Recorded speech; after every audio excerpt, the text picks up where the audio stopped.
Halo, kembali lagi di channel Rahasia Sukses. Saya adalah pembaca setia buku dari Tim Ferriss, dari 4 Hour Work Week, 4 Hour Body, dan 4 Hour Chef. Walaupun terlihat kalau buku itu topiknya berbeda-beda, tapi itulah kehebatan dari seorang Tim Ferriss. Dia dapat melakukan semua itu dengan satu kemampuan dia, yaitu dia dapat mempelajari semua itu dalam waktu singkat karena dia sangat terbuka untuk belajar sesuatu.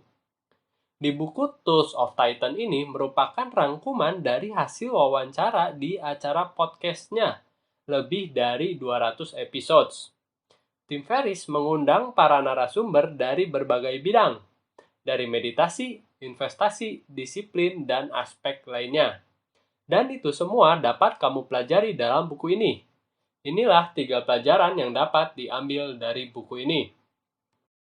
Pertama, formula yang terbukti dan menjamin di mana kamu bisa mengikuti itu untuk mendapatkan kekayaan, kesehatan, atau kebijaksanaan itu tidaklah ada. Jika ada yang ingin kamu pelajari dari buku ini, saya yakin tidak ada formula khusus yang dapat kamu tiru untuk mencapai kesuksesanmu.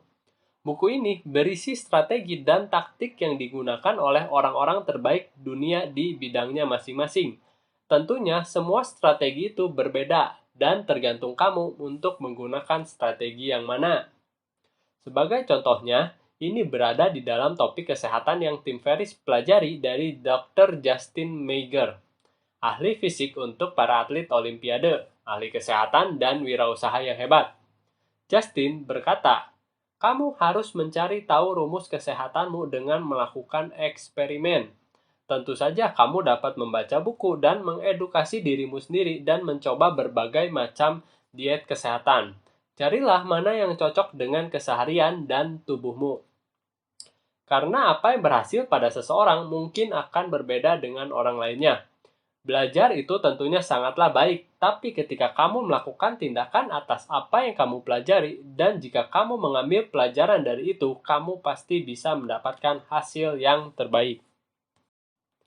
Kedua, kamu perlu memiliki muka tebal dan perilaku yang baik untuk mengalahkan tekanan sosial dan melakukan apa yang kamu senangi. Seperti yang kita tahu, lingkungan sekitar kita sangat mempengaruhi siapa kita. Tapi tidak semua pengaruh dari lingkungan itu baik. Jadi kita perlu memiliki muka tebal dan perilaku yang baik untuk menolak semua pengaruh buruk itu. Walaupun tentunya akan ada tekanan sosial yang biasa disebut dengan peer pressure.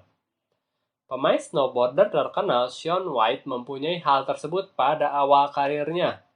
Ketika dia berusia 15 tahun, orang tuanya membiayai perjalanannya ke Jepang untuk bertanding pada sebuah event.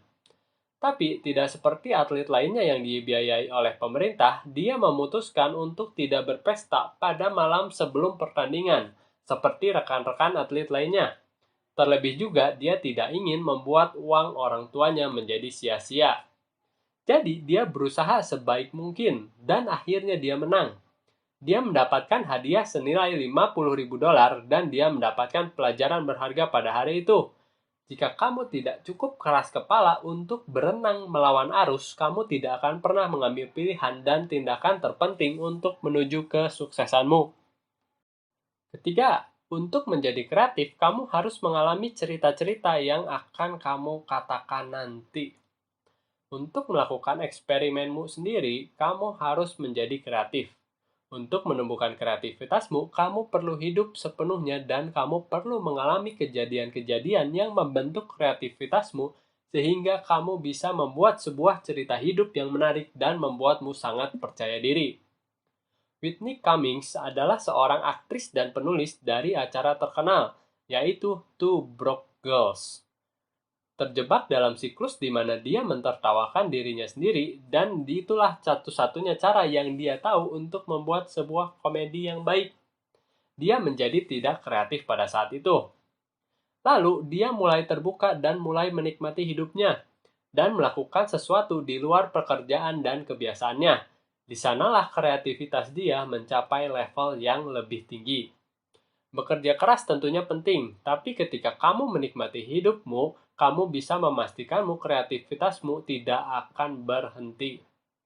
Terima kasih sudah mendengarkan. Jangan lupa like atau komen jika ada yang ingin kalian tanyakan. share dan diskusikan dengan teman kalian, dan yang terpenting, tekan tombol subscribe. Sampai bertemu di video selanjutnya.